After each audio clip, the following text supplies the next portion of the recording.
যদি 1 পয়সা, এখন কত পয়সাতে 1 টাকা হতো? কথা বলেন। 1 পয়সা যদি অবস্থা এটা হয়, সেগুলো সালামা জাকারিয়া বলেছেন 1 পয়সার জন্য 70টি মাকবুল নামাজ আপনার আমলনামা থেকে কেড়ে নেওয়া। তাহলে 1 টাকা যদি খান আপনি এইভাবে কি পরিমাণ নামাজ দিব? যদি 1000 হয় কি পরিমাণ? যদি 1 লাখ হয় কি পরিমাণ? তখন আন্দাজে করেছেন মানুষ চলার জন্য এত টাকা লাগে ভাই? একটা মানুষ বেঁচে থাকার জন্য কি এত টাকার প্রয়োজন?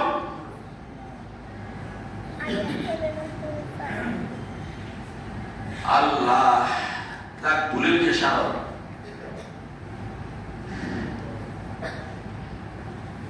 সন্তানকে হালাল হারাম শিক্ষা দিতে হবে, উত্তম চরিত্র তাকে শিক্ষা দিতে হবে।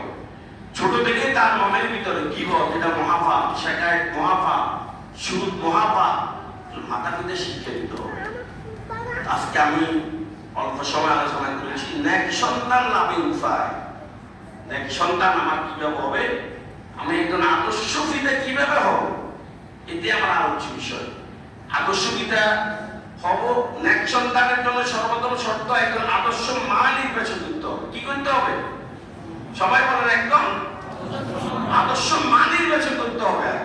এই উঠান ঝাড়ু দিতে পারে কিনা, ধান মাপাইতে পারে কিনা, খবরদার এগুলো যাচাই, এটা পরে মেয়েটা নামাজ পড়ে কিনা, রোজা রাখে কিনা, তেলাওয়াত করে কিনা, একজন আদর্শ মা তার জন্য নির্বাচন করবেন। যুব সমাজ তোমরা যারা এখন বিয়ে করো না, আদর্শ ধার্মিক কিনা, ধার্মিক থাকার পরে সুন্দরী হয়, সম্পদ হয়, কোনো অসুবিধা নেই, এটা সবার উপর সোহাগা হবে। আর আমার ধার্মিকতাকে কি দিবে? প্রাধান্য দিবে। সন্তান ভূমিষ্ঠ হওয়ার পরে আজান দিব, আগিয়ে দিব, সুন্দর একটি নাম রাখবো।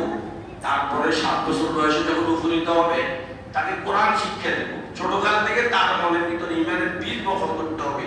ইমানের ছোট বড় শাখাগুলো তাকে শিখাইতে হবে। আল্লাহর ভালোবাসা ঢুকাইতে হবে, নবীর ভালোবাসা ঢুকাইতে হবে। তারপর অপরের সম্পদ হারাম এই কথাটা তার ভিতরে কি ঢুকাই দিতে হবে। কিবত হারাম, জেনা হারাম, এটা ঢুকাই দিতে হবে। এগুলো যদি ঢুকাইতে পারেন আপনি হবেন একজন আদর্শ পিতা। আর নাও শুধু জন্মদাতা বাপ হবেন, আদর্শ পিতা হবেন না। আল্লাহ রাব্বুল আলামিন আমাদের সকলকে একজন আদর্শ পিতা হওয়ার তৌফিক দান করুন। সব সময় নিজের দৃষ্টি নিম্নমুখী রাখা, ওদের দৃষ্টিকে নিম্নমুখী রাখতেন।